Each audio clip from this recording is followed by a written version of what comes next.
प्राय अधिकांश घरे समय अभाव हेउ किंबा अन्य कोनोसी कारण हेउ महिला माने अटा चकटिकी फ्रिज रे रखि दियन्ते आउ ताको राति रे हेउ किंबा ता परदिन रुटी करिकी खान्ते।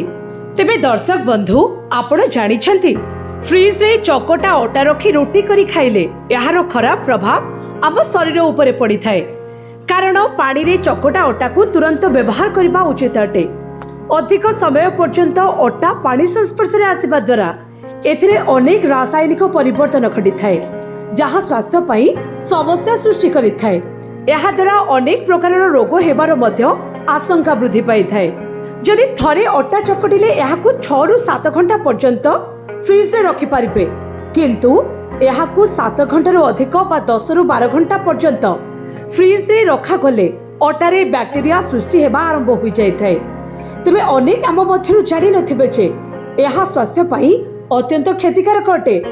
तबे आजिर वीडियो रे मु आपनको कहबी फ्रिज रे थिबा चकटा अटार रोटी सेवन करिबा द्वारा केउ सबु स्वास्थ्य समस्या होई थाए। तबे दर्शक बंधु फ्रिज रे थिबा चकटा अटार रोटी खाइबा द्वारा कोष्ठकाठिन्य, पेट जंत्रणा, गैस्ट्रिक, बदहजमी समस्या एवं अन्य पेटजनित समस्या सृष्टि होई थाए। नियमित भावे बासी चकटा अटार रोटी खाइबा द्वारा पाचन जनित समस्या सहित रोग प्रतिरोधक शक्ति दुर्बल हेबारे लागि पड़े, फଳରେ बारंबार रोगग्रस्त हेबाको पड़ी थाए। एई रोटी खाइबा द्वारा पाचन प्रक्रिया रे बाधा सृष्टि होई थाए। एहा व्यतीत फूड पॉइजनिंग रो आशंका रही थाए, फଳରେ पेट इन्फेक्शन, पेट जंत्रणा, डायरिया भली समस्या देखा देई थाए। सेही भली फ्रिज रे चकटा अटा रखिबा द्वारा एहा फर्मेंट होई जाय।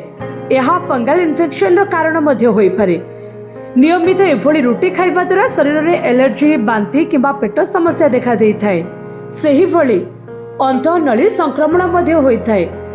हाँ दर्शक बंधु, फ्रिज रे थिबा चकटा अटार रोटी खाइबा द्वारा अंतःनली रे थिबा भल बैक्टेरिया नष्ट होई थाए, फଳରେ एसिडिटी एवं इन्फेक्शन सृष्टि हेबार आशंका मध्य देखा देई थाए। परवर्ती समय रे यह पेट सहित जड़ित बड़ समस्या भाबे उभा होई थाए। तेणु सबुबेले सतेज अटारे रुटी प्रस्तुत करि खांतु।